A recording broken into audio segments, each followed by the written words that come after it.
So mga tol, matapos pong manalo ni former world title challenger Gio Santissima nito lang nakalipas na linggo sa bansang Japan, kung saan round 3 lang po ang tinagal ng kalaban niyang Japanese fighter na si Hiroichi Michi. So kahapon nga lang din mga tol, nanalo din ang dalawang kapatid ni Gio Santissima na si Alex Santissima at Gabriel Santissima sa laban nila sa Sanman Boxing event na ginanap sa General Santos City. Kapwa nga din po magaganda ang panalo ng dalawa mga tol. Si Alex Santissima, tinapos lang po niya via technical knockout sa round 3 ang kapwa Pinoy na si Ryan Ray Ponteras. Hindi na nga po nagawang ipagpatuloy pa ng kampo ni Ponteras ang laban pagkatapos ng round 3. Habang si Gabriel Santissima naman mga tol, tinalo din niya ang kapwa Pinoy na si Ponciano Rimandiman via technical knockout sa round 5. Nasaktan nga po siya sa body shot mga tol ni Santissima. Bumaba ang depensa kaya na-open yung itaas at doon nakapagpatama ng dalawang kombinasyon si Santissima. Bumagsak nga po itong si Ponciano.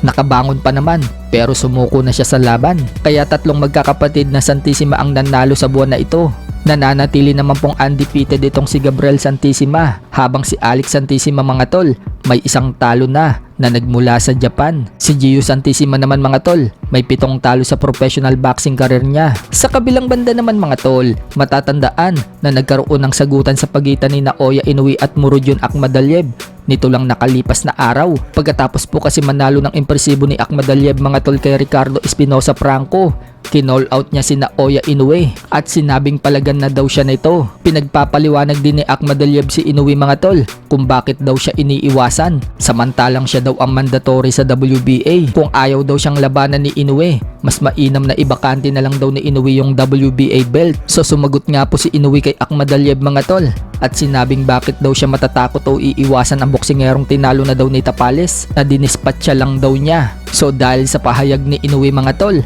marami ngayon ang naniniwala na talagang iniiwasan ni Inoue si Akhmadaliev dahil may lakas at skills daw itong si Akhmadaliev na kayang tumalo kay Inoue. Isa na nga din po ang naniniwala na malaking banta kay Inoue itong si Akhmadaliev ay walang iba kundi ang batikang sports analyst natin dito sa Pinas na si Attorney Ed Tolentino. Wika nga po ni Attorney Ed Tolentino mga tol sa kanyang YouTube channel, ang Boxer Short Attorney Ed Tolentino. Dalawa lang umano ang boksingero sa super bantamweight division ang threat kay Inoue. Yan daw ay si Murodjon Akhmadaliev at Janrel Casimero. Pero mas may karapatan daw itong si Akhmadaliev na lumabang kay Inoue mga tol dahil mandatory daw ito sa WBA, habang si Casimero mga tol malayo daw sa ranking. Yun daw yung sinasabi niya dati kay Casimero, kung lumaban lang daw na lumaban si Casimero, baka nakaposisyon na daw ngayon si Casimero sa WBO. Kaso mga tol, napakalayo na daw ngayon sa ranking si Casimero. So bagamat sinabi ni Inoue na hindi daw siya takot dito kay Akhmadaliev mga tol, alam daw ni Inoue sa sarili niya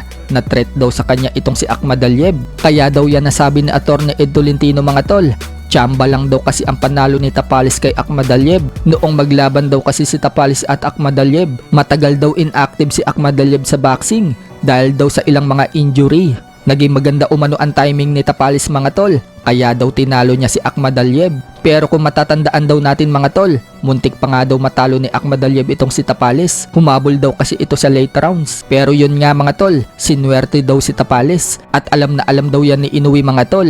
Ginagawa lang umanong dahilan ni Inoue na kayang-kaya niya si Akhmadaliev dahil tinalo daw nito si Tapales. So kung gusto nyo mapanood ang buong video mga tol, puntahan nyo lang po ang channel ng ating batikang sports analyst na si Attorney Ed Tolentino.